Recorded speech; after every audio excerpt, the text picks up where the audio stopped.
Hey everyone, Rob here. Hope you're enjoying the podcast so far. I just wanted to take a moment to remind you of the easiest ways to support what Kip and I are doing. The easiest way to support us is by subscribing on iTunes, Google Play, or Podbean and leaving a positive review there. You can find us on iTunes and Google Play by searching for the Grid Snaps podcast. You can find us on Podbean simply by going to rohogames.podbean.com. This simple show of support helps us show up higher in searches and will bring our podcast to more people.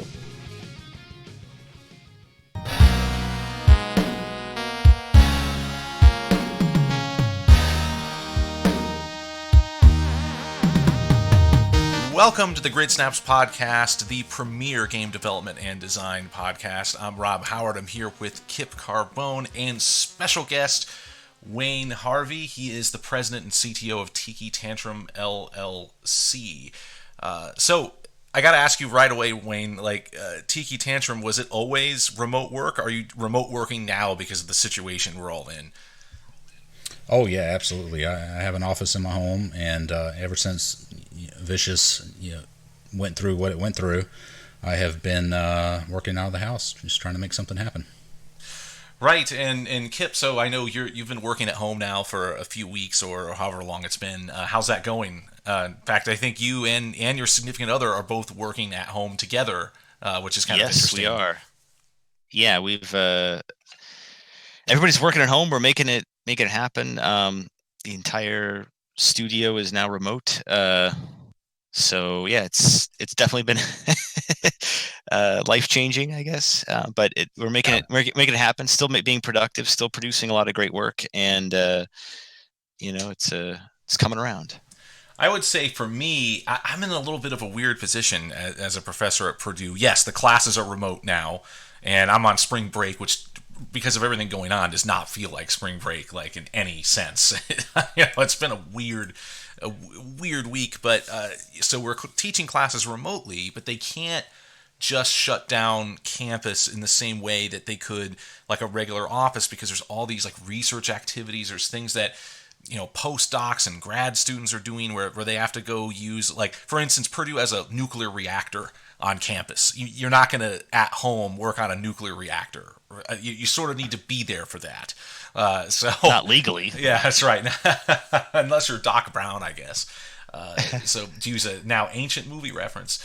So I'm going to be going to Purdue. There'll just be hardly anyone there, and I'll be doing like WebEx lectures, from my office or an empty classroom. So it's sort of maybe the worst of both worlds, perhaps. Like I'm not at home and kind of enjoying that. But actually, honestly, I would go insane if I didn't have kind of a place to separate myself. So it's probably for the best. And so with that, let me quickly introduce our guest just a little bit. So who we have here, like I said, Wayne Harvey, who's currently the president and CTO of Tiki Tantrum, but he was also the director of engineering and CTO at Vicious Cycle Software and was a lead programmer at Hasbro Interactive, which was Microprose before Hasbro took that over. So Wayne, one thing I want to do to you is actually, for those that don't know in the listening audience, Wayne was one of my first bosses that I ever had in the video game industry. I very deeply appreciate being extended that opportunity to work for Vicious Cycle for the time that I did. And you probably asked me the question, tell me a little about yourself during that day when I was interviewed. So I'm going to do the same to you. Tell us a little about yourself. Okay, well, first off, I was also a founder and vice president as well. Ah, excellent. Yeah. It's been about 20 years since I've had to do an interview, so I might be a bit rusty with this question. But I've been fascinated with computers for a long time. I taught myself how to program at a young age. My dad, he was always a tech guy, and so he was one of the first people to ever invent a breathalyzer. He also invented text-to-speech on a Commodore 64 when I was just a little kid. It was pretty awesome. So he brought home a TRS-80 one day. I think I was probably about 11 years old, and I just fell in love with that thing. And from that point on, I was just all about computers. I knew what I was going to do with my life. I was going to be a programmer, but I loved games, and so I made a ton of games. I taught myself the 6502 chip, the Z80. I learned BASIC, C++. I learned that all on my own. And that was back before the internet. So you basically had to iterate and figure it out on your own, or go buy a book if one was available. And I did all that stuff. But one of my fondest memories as a kid was my dad sitting down at the kitchen table and teaching me. And this is going to sound stupidly nerdy, but he taught me how to convert numbers from decimal to binary and hexadecimal. Wow. And wow. I think I was 12 years old, and I used to sit in class and practice that stuff. While the teacher was doing their thing. I wrote my own word processor in 7th grade, so I wrote all my reports in that word processor. And so I just loved these machines. So I was sort of not, the coolest kid on campus in high school and stuff. I was in the band and everything, but I was very focused on my future. I wasn't out there, chasing down girls and trying to do that sort of thing. I didn't want to risk anything affecting what I was going to do with my life. And so it all worked out, and I'm sure we'll get to this later, but I ended up working for I was working for a company that developed software for police forces. So I was writing my first job out of college at NC State, was writing code to interpret fingerprints. And so my wife at the time, I have a second wife now, but my wife at that time, she saw an ad in the paper for a job with Microprose, and Microprose had opened up a studio locally in the Raleigh area. And I said, okay, what the heck? I had a hobby thing going on the side where I was writing my own Windows operating system. You could drag and drop windows around, resize them. You could put information and things in each window and code them separately. So I submitted that as sort of my demo reel and ended up getting the job, and the rest is history. Wow. First of all, I had, obviously I knew that you were an engineer by trade, but what an impressive sort of life story. And it kind of reminded me, now I had, you basically had in a lot of ways, the galaxy brain version of my life as a kid, I think.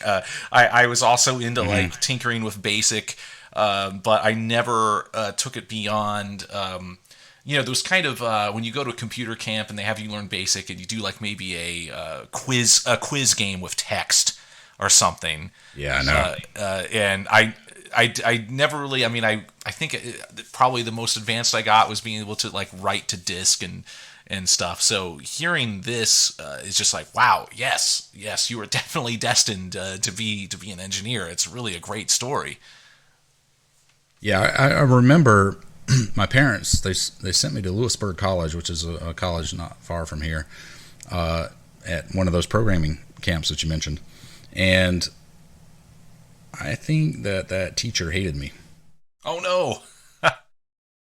Yeah, seriously, because I kept knowing everything they taught. You know what I mean?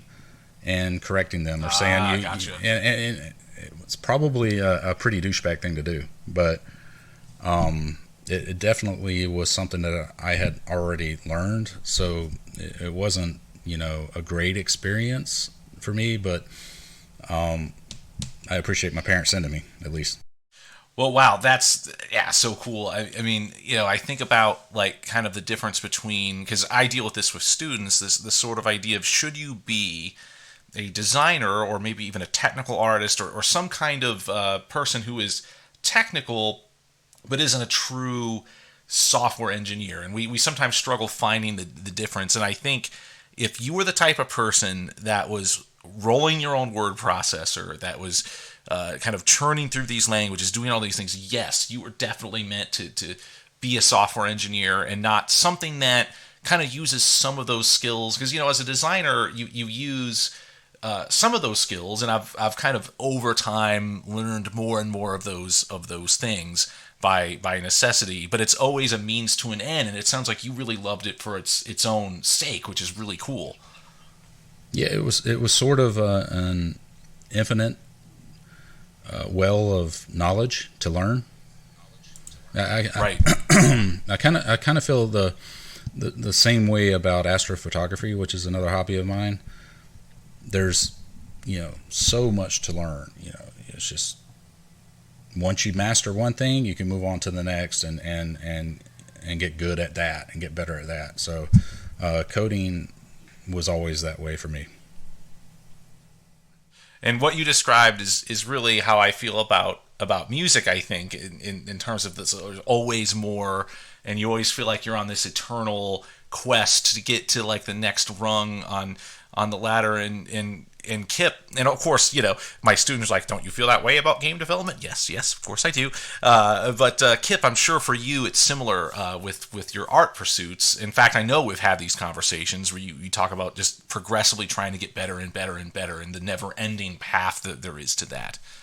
Yeah, I think you never will. I mean, you kind of sometimes have to say, "Oh, I'm a master at this" or whatever, just for the sake of it. But there's always something more to learn, and you have to keep that. I think that same beginner's mindset of like that desire and the thirst to learn more. And as you master it, you really find out how much you don't know about stuff, and how much you can develop. So I think that's like a very healthy thing to do. And I think that if you truly know like what you're doing, that's kind of what you'll see is like, yeah, there's just always more to learn. You've only scratched the surface, after a lifetime of learning, like kung fu or something like that. Yeah, I don't think I could ever say that I've mastered anything. I just it's something that I've struggled with throughout my whole career, is sort of like standing up and saying, hell yeah, I am good at this. It's just not something that I'm comfortable doing.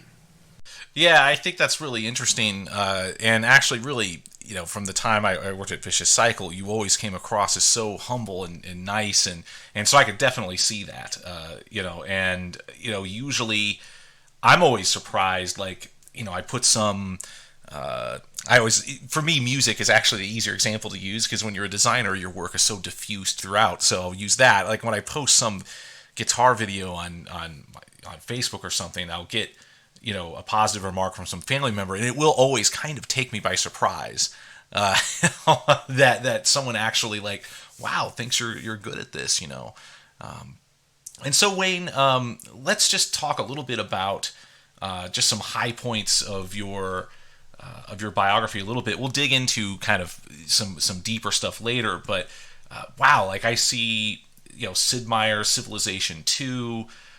You have an XCOM game, of course, Interceptor on there, and I think our audience, I suspect the audience the Grid Snaps podcast has, probably knows Civilization, probably knows the Robotech games that were before my time at Vicious Cycle and Deadhead Fred and Earth Defense Force. So I guess just briefly before we take a break here, what are some of the favorite games that you've developed? What are some particular highlights that were really, like, yes, this was awesome?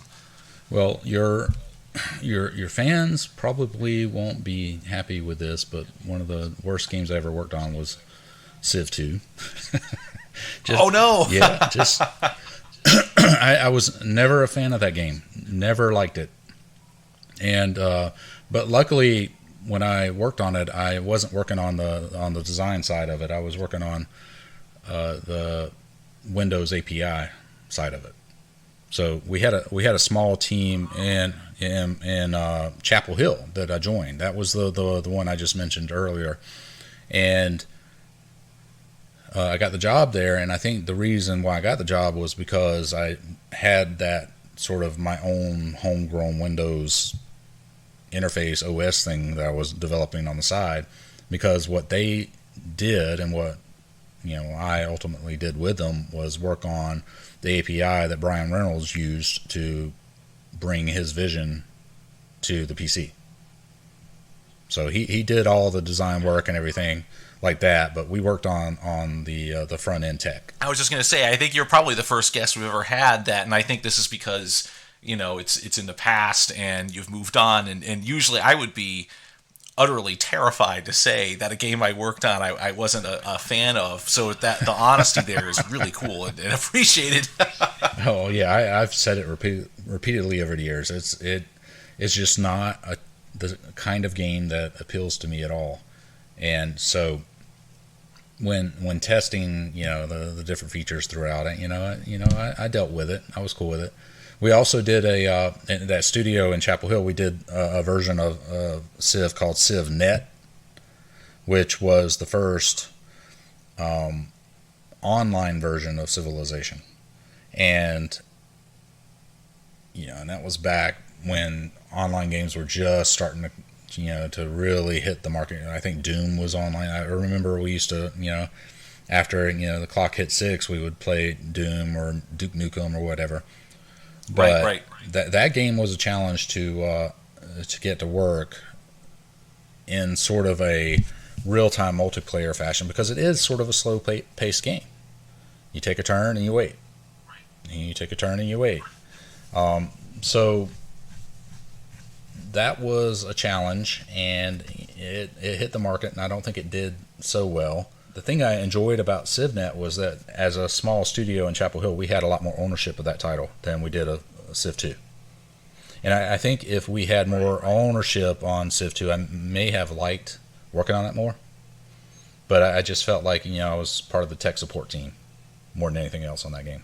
What you bring up is really interesting, this idea that in one's career, there might be games that the fans either don't know about that you really liked working on, or the opposite, as you described, where fans would immediately pick that one out and go, boy, bet that was cool. And you're like, well, maybe not so much for whatever reason. And I know for myself, I always like trying to promote Lost Within, which was a survival horror mobile game that Human Head did. Kip, did you have any games that, I guess both ends, right? Like either like people pointed at that you're willing to talk about, that people point at and go, hey, like that game had to be awesome, and you're like, or the opposite of that, where there was a game that maybe people didn't really know about and maybe didn't do well commercially, but was like a really awesome experience to work on. I guess Metroid was a big one, and it was fun to work on. But at the time, it was just super creative and fun. But I guess that's the only one. All the other games I've worked on have been really, I don't know. That's fine, I guess. I've had fun doing it, but I don't know. It's a weird question. And I know it's putting you on the spot at a stage in your career where you probably don't want to say. Now, just so the audience knows, of course, they've all been terrible. They've all been great. You're referring to Metroid Prime 3 Corruption, just yes. so the audience understands. Not the original Metroid. Right. Okay, so for the Metroid Prime 3. Okay, for the not the Wii. Okay, the not the GameCube. Not the GameCube, okay. No. But essentially, we were developing for the GameCube. All right, cool. Yeah. Yeah, I enjoyed those games. Yeah, I always bug Kip about that. That's always, we kind of fanboy each other's, games sometimes, where I'll just be like, hey, Kip, what was it like working on Metroid Prime 3? And it'll be like, yeah, because your own games, it's never as glorious as it looks from the outside. And then Kip's like, well, what was it like to work on BioShock Infinite? And I'm like, Yeah, what was it like to work on BioShock Infinite, Rob? Was it fantastic? I have nothing but positive. Actually, the reason why I have nothing but positive, other than usual game industry fear, which I shouldn't have either. Why should I care? Is basically it's what saved our bacon after the Prey 2 debacle. Right. So right. I'm gonna be, of course, eternally thankful that's how that turned out. So. Well, folks, this was a great first segment. We're going to take a little break, and when we come back, we're going to talk about Wayne's current endeavors right after this.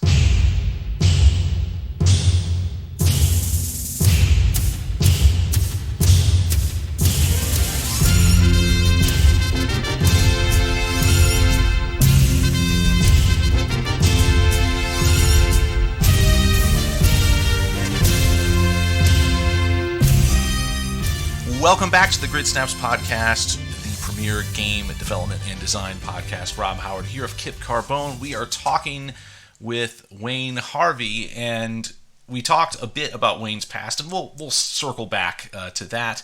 But I wanted to make sure that I wanted this to be front and center on the show, the stuff you're doing now.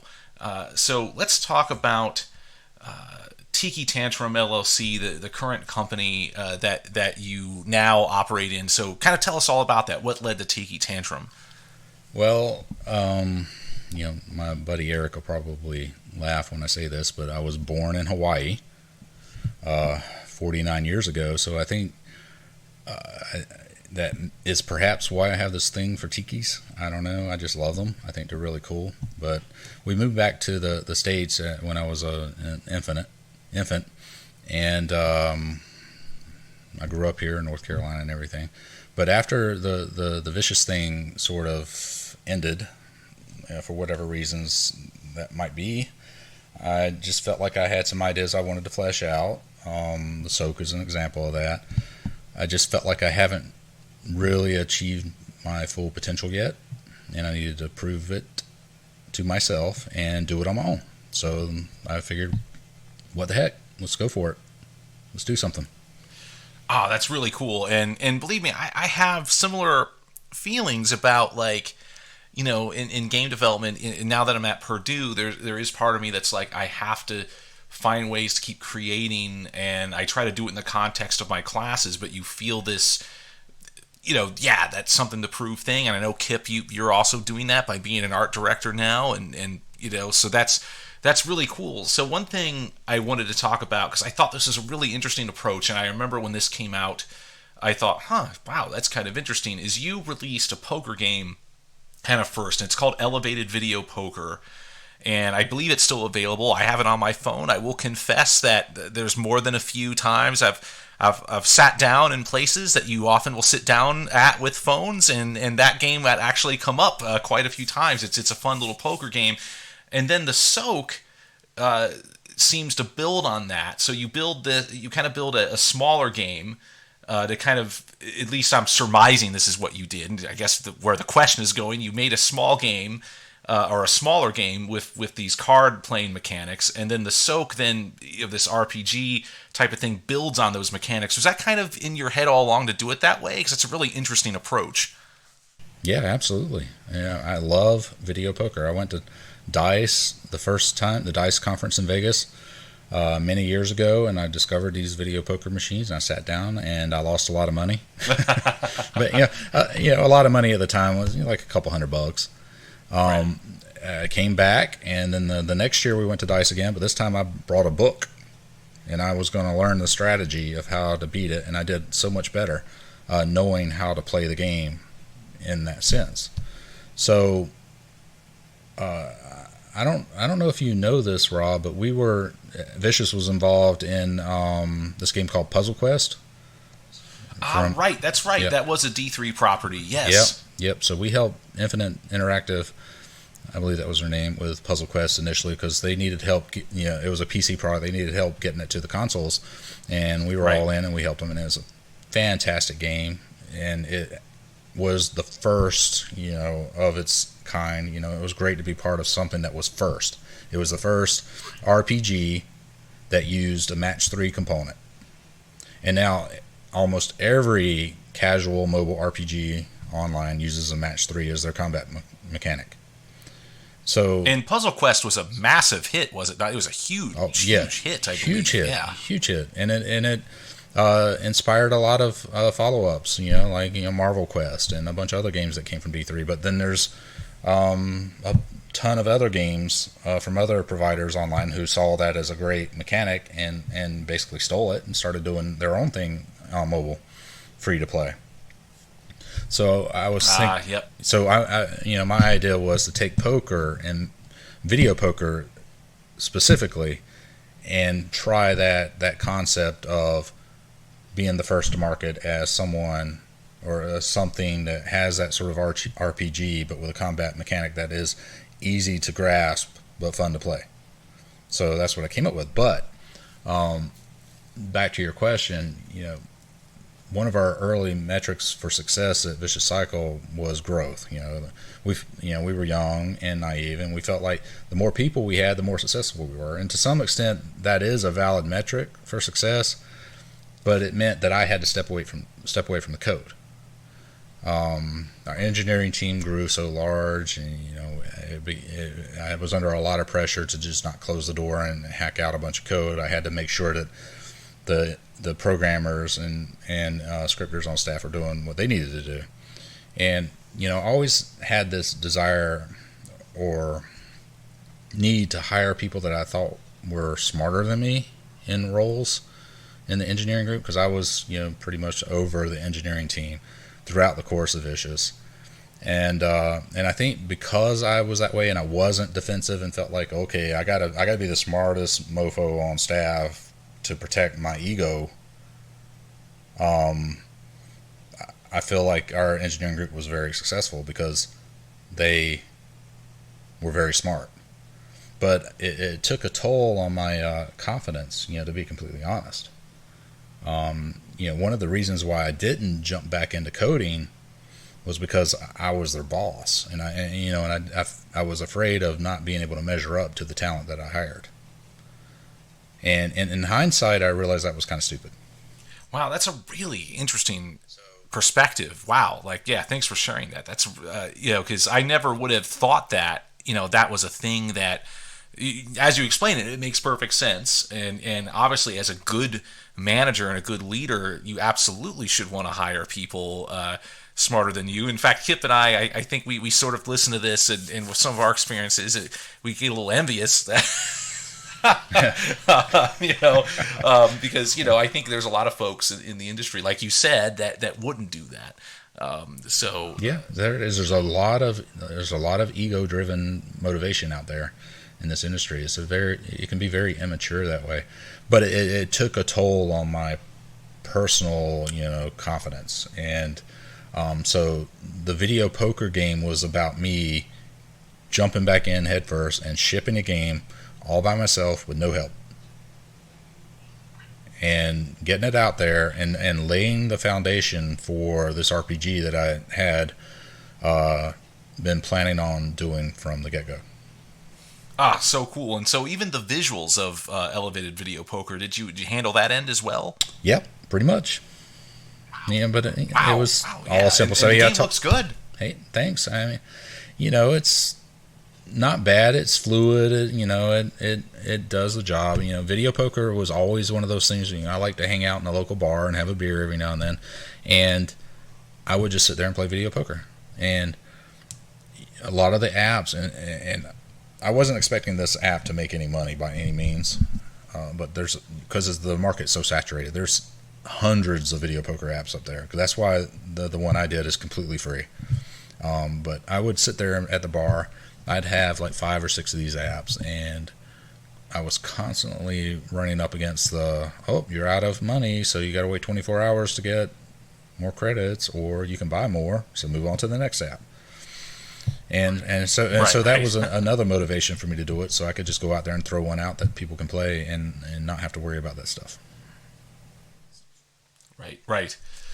And so that leads us to the soak itself, and so I guess give us the elevator pitch for the soak, kind of what should get players excited for it. Okay, well, as folks are probably very clear on, it's based on poker, video poker.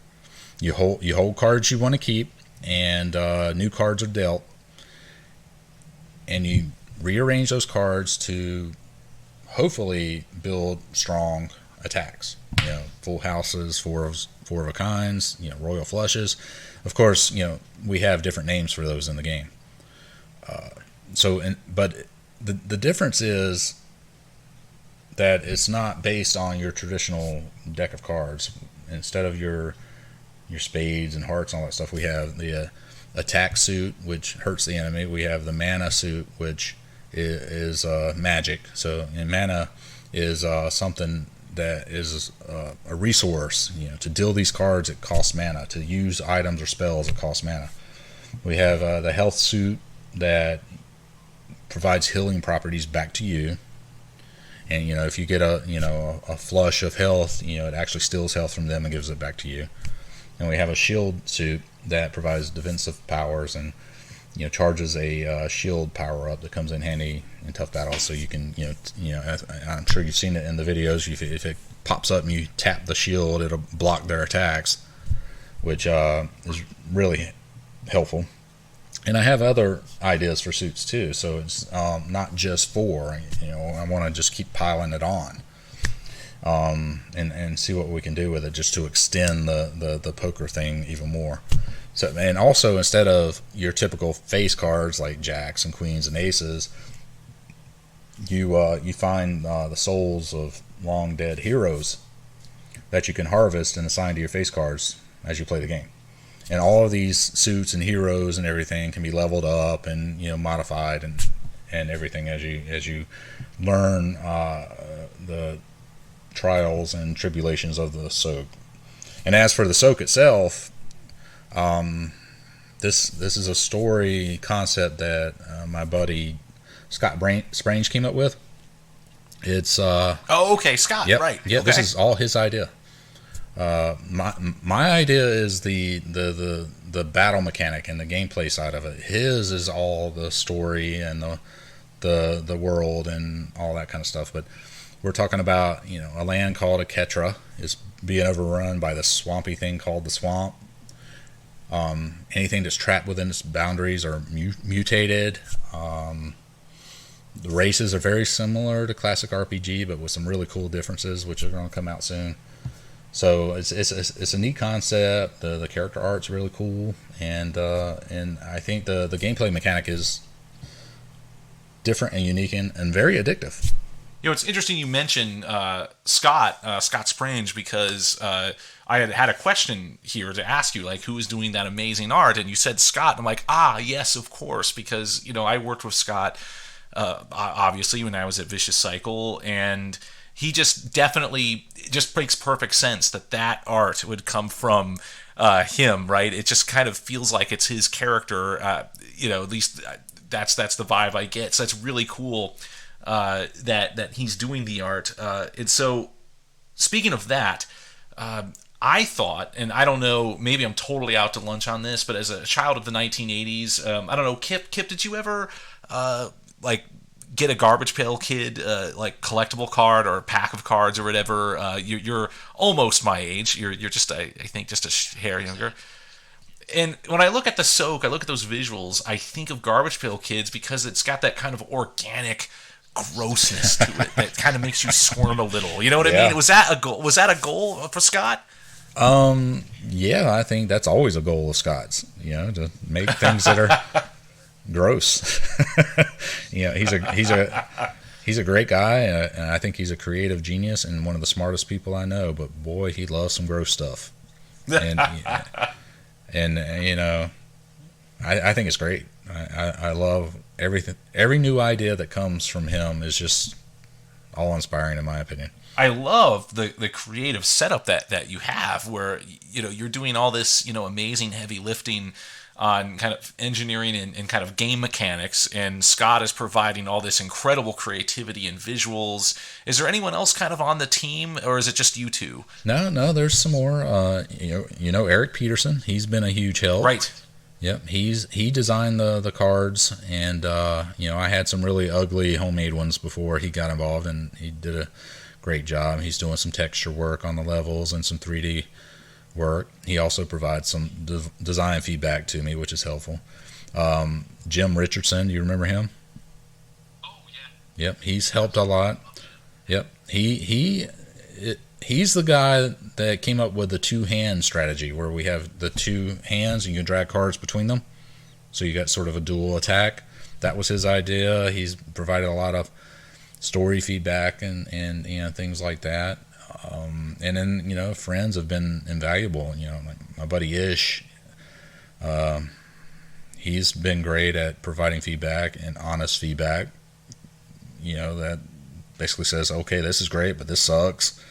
It's just it's a team effort, and I really appreciate everyone's help. I'll mention for the audience's benefit, Jim Richardson in particular. He was the lead game designer on Earth Defense Force Insect Armageddon. So I worked with him very closely during the development of that game, and just a really chill, cool guy to work with. Really like everyone at Vicious. I mean, pretty much everyone there was just like a cool person to work with. And I just remember one of my favorite anecdotes from the development of that is, of course, the game had to have a narrative, but it's, an Earth Defense Force game. Narratives are kind of, sci-fi over the top, maybe a little silly. I just remember it was myself and Brett Freese and Jim in his office, and him just coming up with the story of the game on the whiteboard in like 15 minutes. And that was the basis for the game story. I don't think I've ever had a game narrative that was done that way.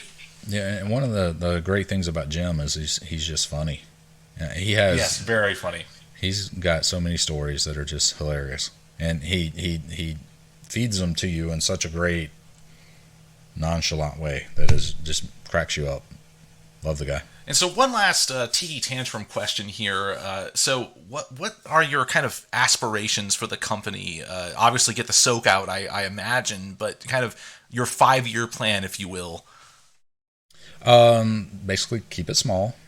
Going back to that whole, metric of success is growth thing is, in my opinion, is bull crap. Keep it small, focus on our own indie IPs. I have a couple of other ideas that I want to prototype here soon. Form a steady income stream and, continue to do what we love to do. That's the goal, not to become multimillionaire or millionaires or famous or anything like that. Just provide some fun, cool indie IPs for folks out there to play and, be able to continue to do it. Oh, awesome. Well, I personally cannot wait for the soak because it seems, right up, my alley personally. I actually really like card game based RPGs. I remember on the PSP really loving like Metal Gear Acid, for instance, is one that I really liked a lot, and that kind of setup where you're using a card game structure to kind of be the ballast or the scaffolding, I guess, has a lot of appeal, and that art style is just so nostalgic. With the whole Garbage Pail Kid thing, it's sort of like you squirm, but you squirm in a way you can't look away from the art, right? That's really the trick with that kind of art. You're not repelled. It's like Cronenberg movies. You can't stop watching them, even though they're disgusting. Yeah, because there's so much depth to it. No, you want to keep looking at each layer, because if you spend some time looking at these characters that we have in this game, you might start to become offended if you look close. That's terrific. So, that's great. Yeah. So, word of warning. All right, folks, we will definitely take your warning and be very, very careful as we get into the world of the soak. So we're going to take a quick break, and when we come back, we're going to talk about a bit about Wayne's history in gaming and some of the shared history that I have with Wayne in just a moment.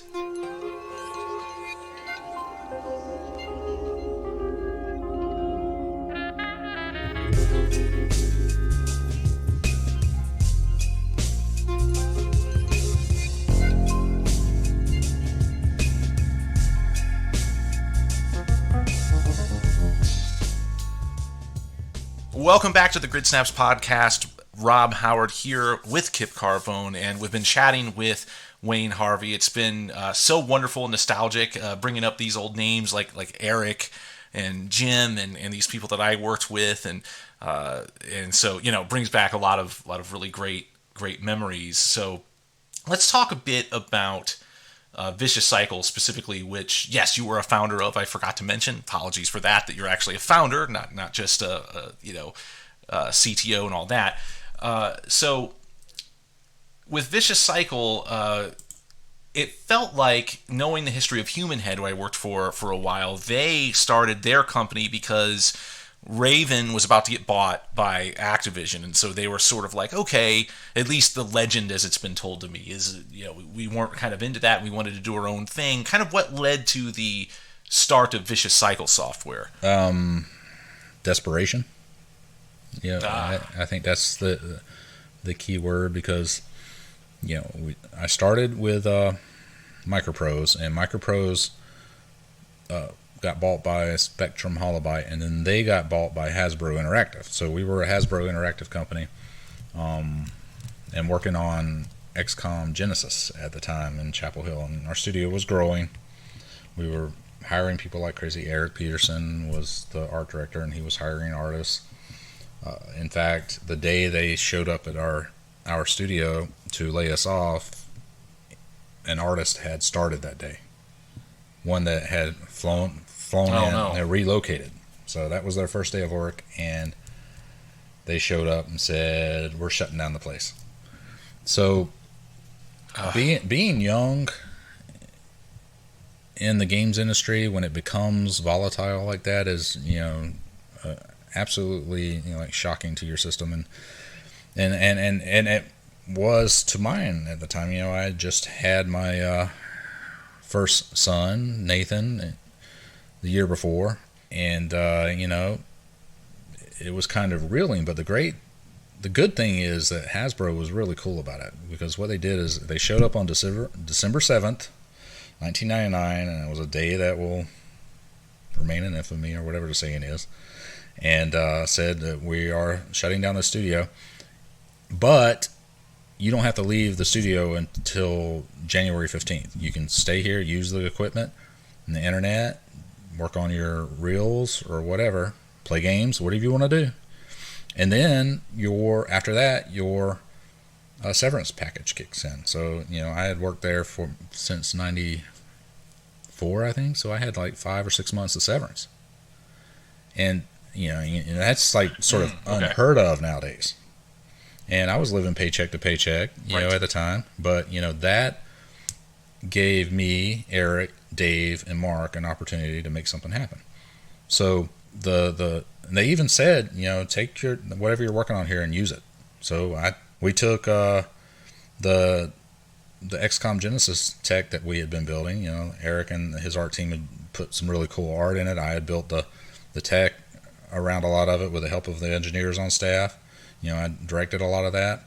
Those guys did a lot of work in it, and we took it out to do a demo to Amy Boylan, who was the head person at Mattel's Interactive division, and she loved it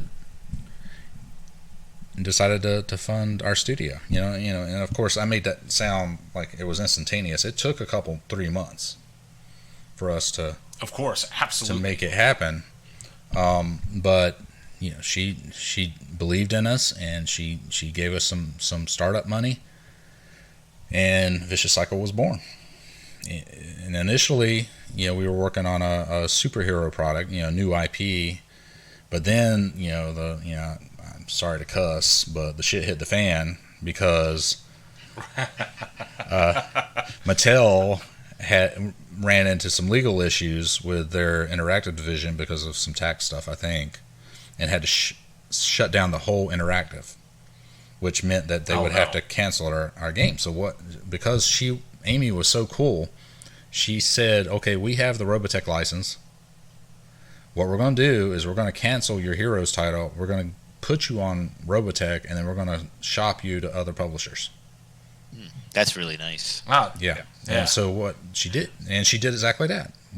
She put us on Robotech. We did a cool demo. We went around and showed it to some publishers, and TDA and MediaActive picked us up and funded the game through development. And the rest is history. That's really cool. And there were some other names you mentioned I wanted to shout out to in that. So Dave Ellis, I'm sure you mean when you say Dave, I believe. And he's another mentor of mine. So just wanted to shout out to Dave if he happens to listen to this. Probably half of what I teach about game documentation comes from looking at Dave's documents, at Vicious Cycle. Like, he has such a clear, concise style of documenting things, and the way he formats text and all that. I learned a lot from Dave. And Dave was a super cool boss to work for because he basically trusted me just trusted me, which is actually kind of rare, as it turns out, like as a designer, for the lead designer over you, just to be like, you do you, and I'll give you feedback and critique and all that, but you're largely allowed to just do what you want. And Dave was that way with me. And so, man, yeah, I really liked working with Dave. And Mark, that would be the sound designer, Well, right? nope. Mark, that's Mark Reese, and he came on later. Okay. This is Mark Racine. He was one of the original founders. Gotcha. Okay, different Mark. Yep. Cool. Mm-hmm. Yeah, but Dave is like fantastic. His ability to write dialogue and documentation and tech docs is like unmatched, and he's a great friend of mine. Yep.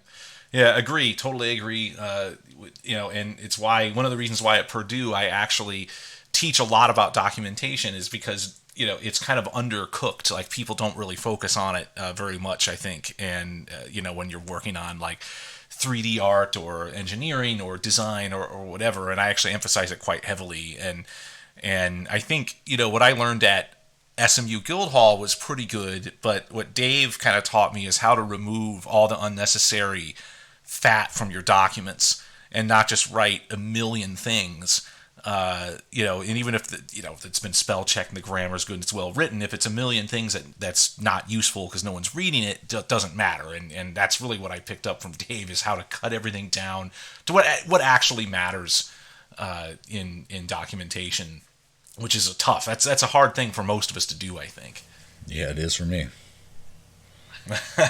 Yeah, I could use some of that skill set. So one thing I wanted to bring up, actually, Kip, let me circle back to you. So we got this wonderful tale of the beginning of Vicious Cycle. It reminded me a little bit of the fact that you might have had something like that happen, maybe not exactly like that or whatever, but you went from an established company, Retro, to Armature. What was Armature like? Because they were kind of a new startup that kind of got birthed from Retro. What were those days like? Well, I guess the initial, the start of Armature I wasn't part of, and it went through that cycle many times, sadly. So I was like they initially started, they kind of always had this a project brewing, and a little bit of it has gotten out there, but they were a part of a big publisher, or they were under a big publisher, and that wing dissolved, and so then they had to kind of shop around for work. And then I started when they had gotten a project with what's the thing, the Mega Man thing, and then I'm trying to think of the company. It's not Namco. It's if it's was it Capcom? If it was Mega Capcom, Man? That's right. So then we were working with Capcom, and then that sort of went away, and then we were left kind of in a similar situation where we were like looking for a project, and then it's when you mention that stuff about like having that executive at Mattel kind of help you guys out, and that's like so rare in the industry, and it's so fortunate, and like to work with people that are that good and that will help you out is a great opportunity. And I'm glad you guys could do something like really, really positive with that. And that's just like such a familiar circumstance that I've been in many times. Yeah. So it's something I'm very, very familiar with. So. With a lot of hard work comes success, but a lot of times that hard work requires a little bit of luck too. And we got a ton of luck with that situation. That was a very fortunate thing that we had, and because of that, we were able to. We put out 20-something titles on all the platforms. We hired hundreds of people and gave them their starts in the industry. We did a lot of great things for the industry and people that love it. And I will never not give Amy credit for that. And Kip, you mentioned the fact that you mentioned Capcom is a perfect segue to my next question for Wayne, which is. For me, when I worked at Vicious Cycle, sort of my favorite project there is probably one of my favorite projects I've ever worked on. in my entire career, which is Earth Defense Force Insect Armageddon. And for those that don't know the connection there, that are kind of scratching their heads, why in the world would Rob Howard work on an EDF game? It's because Vicious Cycle is owned by D3. Of course, D3 is owned by Namco. Is the whole chain of ownership there. But D3, that's their IP, right? So imagine, and actually, Wayne, I don't think I ever told you this, but before I even went back to school to get my master's degree in interactive technology, I played EDF 2017. Like when it first came out. I think I saw it at Blockbuster or some discount thing. And just like everyone else, I was like, what is this? This looks weird and janky, but it's kind of awesome, and you keep playing it and keep playing it. There's like a video of me of my oldest daughter where she's just like a 3-week-old baby, and she's on my lap, and I'm still playing EDF 2017. So when I showed up in Morrisville, North Carolina, to interview with you guys, and of course, I had no idea that an Earth Defense Force game was being worked on. I would have, there was just no way for me to even realize that was a possibility. When Dave Ellis showed me that's what you guys were working on, it was really just an astounding stroke of good fortune to be able to work on an IP that I loved that IP going in. Like, I absolutely loved it. And so I was just floored. I felt like I hit the lottery working on that game, and every second of that game was amazing to work on. But to get to the actual question, of course, Japanese IP, and so I wanted to ask, because I'm a junior designer. I'm like, there's many layers between me and the various companies involved. What was it like working with a Japanese publisher on a Japanese IP? Well, it was there were issues, if I remember correctly. I felt like that the original developer Sandlot was more or less uncomfortable with us working on it, because they owned it, and I remember on more than one occasion someone saying that it was just too Western. It's too Western, and it's like they built this game in such a way where they didn't care about the frame rate. If the frame rate hit 6, then you're having a great time. That means that you're blowing up a lot of stuff. But yes, that's exactly right. Yeah. Yes. But when we were developing it, we strove, whatever the word is, to maintain 30 frames per second at all times. And if it dropped under that drastically, then we felt like we were not, doing it right. So we were always, struggling with that, and that it affected the sizes of the environments, and what we could do with them, and how many enemies, and that sort of thing. But given that, regardless, I think we did a great job of bringing the EDF experience to the Western market, and the kind of games that we like to play over here, with the same amount of frenetic action and number of enemies, and just all out chaos, and then added in some multiplayer stuff with it as well. So and we have a lot to be proud of. That was a great game, and it was total fun to work on. And as for D3's involvement with it, the design lead over in Japan, his name was Okajima-san. He would send us notes and everything, but he never once, as far as I know, ordered us to change anything. He just gave us input, but never said, you are commanded to do it this way. He just let us do our own thing. And that was good. Yeah, that's great. Yeah. Yeah. Well, that's not always the case, too. I mean, I'm aware of some situations with Japanese developers, pretty famous ones, where you kind of run into that ideas person that really is directing things close, really keeping you on a pretty tight, narrow band there. And so I'm pleased to hear that really wasn't the case. I certainly didn't notice anything like that at my level, so that's not surprising to hear, I suppose. Yeah. I remember Eric and we flew out to Los Angeles to give the D3 executives their first taste of EDF. Remember that first level we did where the daddy longlegs showed up at the end? Right. Yep. And shot at you. Yeah, we showed that to them, and they were just, their jaws were dropped. It was like it was the greatest feeling ever. After working on a lot of licensed titles, and a lot of cartoon stuff and movie stuff, to be able to come across and give someone a demo that actually approached the feeling of AAA. And I commend the team big time for that, because that was quite an accomplishment. It was awesome. And let me tell you, Wayne, and the audience, what you allowed me to do, which I don't think I've ever been quite able to replicate this experience.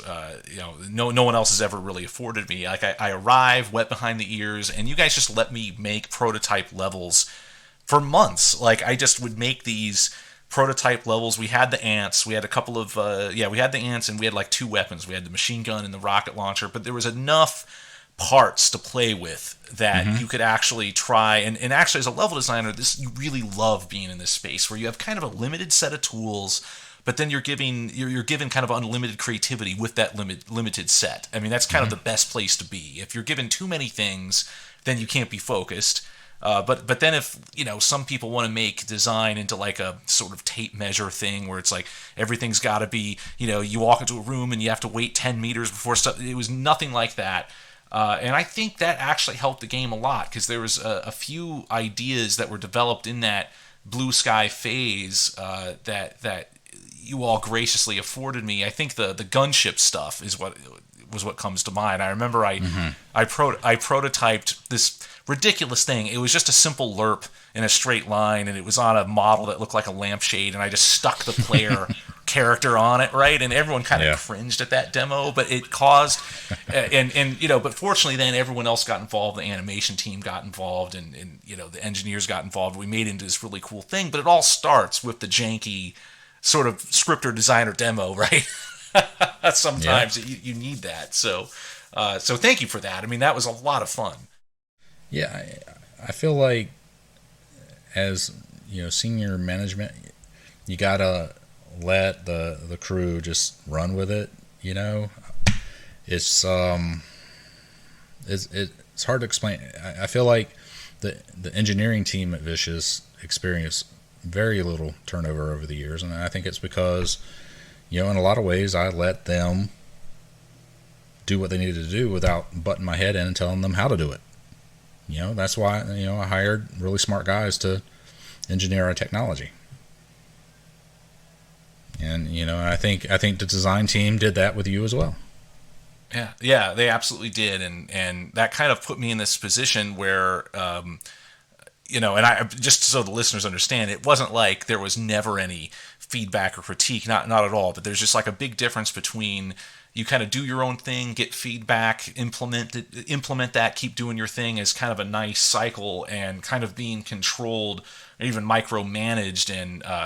And it's really special to when you have a really good kind of feedback creativity loop like that. It really helps. It makes the development experience, so much more, enjoyable, frankly.